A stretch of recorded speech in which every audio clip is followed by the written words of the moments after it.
Anytime I feel you got me, no.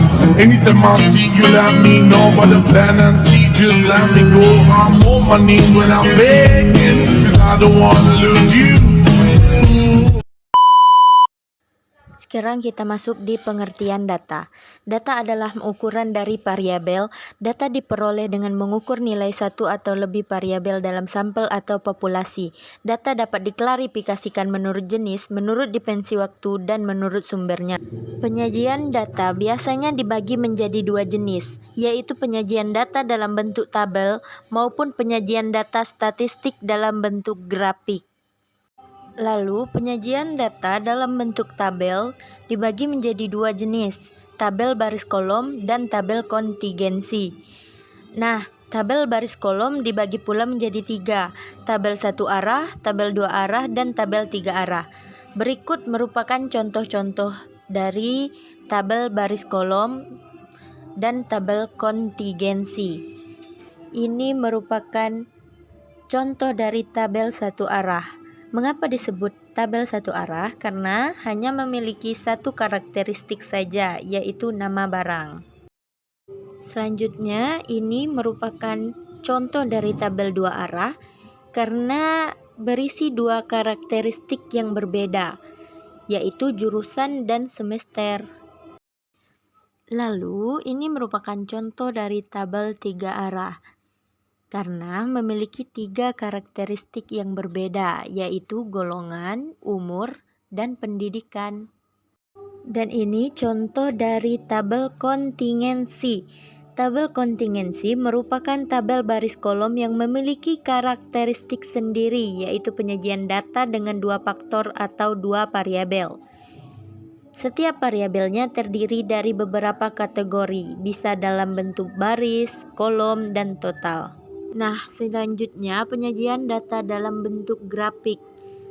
Penyajian data dalam bentuk grafik dibagi menjadi tiga, yaitu grafik batang, grafik garis, dan grafik lingkaran. Nah, teman-teman pasti bingung kan?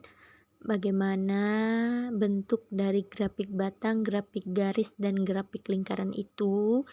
Nah, ini saya sudah menyiapkan contoh-contohnya. Nah, ini merupakan contoh dari grafik batang. Grafik batang merupakan grafik yang terdiri dari batang-batang.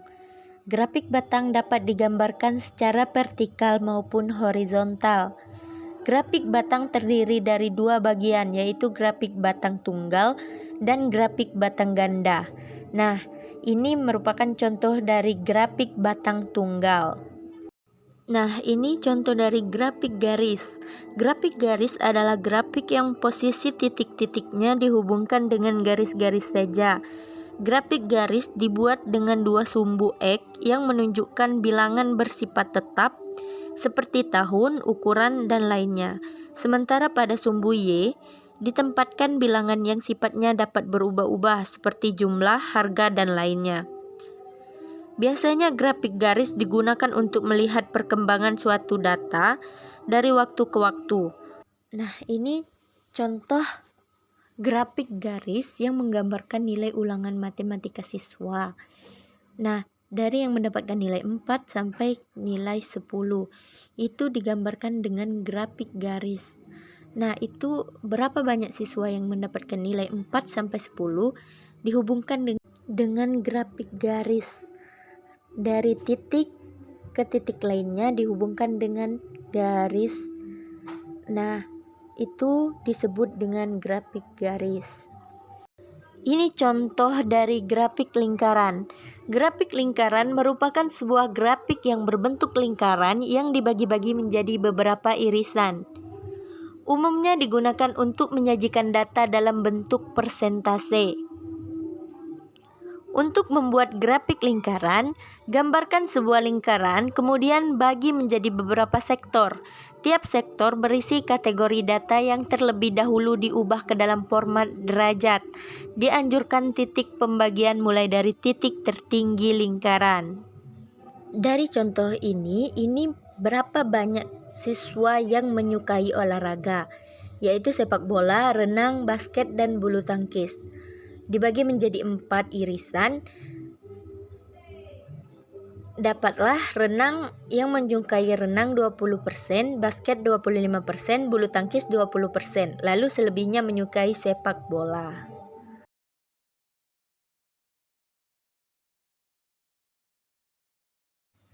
Ukuran pemusatan data dibagi menjadi 3, yaitu mean, median, dan modus. Nah, pertama kita masuk ke mean. Definisi dari mean atau rata-rata merupakan rasio dari seluruh nilai pengamatan dengan banyaknya pengamatan yang terjadi. Rumus mean adalah jumlah data yang terkumpul dikumpulkan dengan banyaknya data. Nah, ini merupakan rumus mean. Lalu selanjutnya kita masuk ke contoh soal. Pada ulangan matematika kelas A, berikut adalah daftar nilai yang diperoleh 5 orang siswa. Selanjutnya kita masuk ke penyelesaian. Nah, penyelesaian mean sama dengan nilai yang didapat siswa dibagi dengan banyaknya siswa, yaitu 5 orang. Nah, mean sama dengan 80, 82, tambah 85, tambah 86, tambah 90, dibagi 5. Mean sama dengan 423 dibagi 5. Mean sama dengan 84,6. Hasil yang didapat dari 423 bagi 5 adalah 84,6. Jadi rata-rata kelima siswa tersebut adalah 84,6. Yang kedua, kita masuk ke median. Median atau me adalah ukuran pemusatan pada data di mana data dibagi menjadi 2 sama banyak. Median berfungsi untuk menentukan letak data ketika sudah disusun menurut nilainya dari yang rendah ke tinggi. Secara sederhana, median adalah nilai tengah dari data yang berhasil dikumpulkan. Masuk ke rumus median. Me sama dengan X dalam kurung N per 2 plus X dalam kurung N per 2 plus 1 jika N-nya genap. Ini rumus yang dipakai jika N-nya genap. Nah, Me sama dengan X dalam kurung N per 2 plus 1 yang dipakai jika N-nya ganjil. Kita masuk ke contoh soal. Hitunglah median data berikut ini jika diketahui banyak datanya ganjil. Berarti yang kita pakai rumus yang ini. Data diberikan sebagai berikut. 3, 2, 3, 1, 4, 6, 5, 7, 5. Lalu kita masuk ke penyelesaian. Terlebih dahulu kita harus mengurutkan data dari yang terbesar hingga yang terkecil. Dari data ini kita ubah ke sini, yaitu 1, 2, 3, 4, 5, 6, dan 7. Kita urutkan terlebih dahulu. Jadi, nilai median atau nilai tengahnya adalah 4. Karena ini nilai tengahnya, 4 ini berada di tengah. Itu makanya didapat nilai median atau nilai tengah adalah 4. Nah, kita masuk ke contoh soal yang kedua dengan menggunakan rumus N-nya yang genap. Ini. Contoh soalnya, hitunglah median data berikut ini jika diketahui banyak datanya genap. Data diberikan sebagai berikut. 2, 3, 6, 1, 4, 3, 5, dan 7. Cara penyelesaiannya. Nah, 1, 2, 3, 4, 5, 6, dan 7. Setelah kita mengurutkan, nah kita lihat nilai yang di tengah itu ada 3 dan 4. 3 dan 4 itu kan tidak ada nilai tengahnya. Jadi kita dapat mencari dengan cara Me sama dengan 3 ditambah 4 dibagi 2 sama dengan, yaitu 3 tambah 4 sama dengan 7 dibagi 2 sama dengan 3,5. Ini hasil yang didapat. Mediannya yaitu 3,5. Sudah. Kita masuk ke yang ketiga, yaitu modus. Modus merupakan data yang memiliki frekuensi tertinggi atau data yang paling banyak muncul. Modus dinotasikan dengan mo. Jika data yang sering muncul berjumlah satu saja, maka disebut unimodus.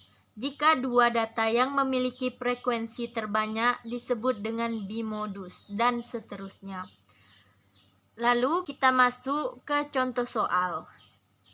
Diberikan data 4, 5, 6, 6, 7, 3, 4, 5, dan 6. Tentukan modus dari data tersebut. Nah, penyelesaiannya yaitu mengelompokkan data untuk menentukan frekuensi tiap data. Nah, dari soal di atas itu angka 3 hanya ada 1, lalu angka 4 itu 2, angka 5 itu ada 2, 6 itu ada 3, dan 7 angkanya hanya ada 1. Dari pengelompokan di atas dapat dilihat modusnya adalah 6. 6 dengan jumlah yang terbanyak yaitu ada 3. Itulah penjelasan dari kelompok kami. Lebih dan kurang kami mohon maaf. Kesalahan hanya milik pacar saya. Kebenaran hanya milik Tuhan. Wassalamualaikum warahmatullahi wabarakatuh.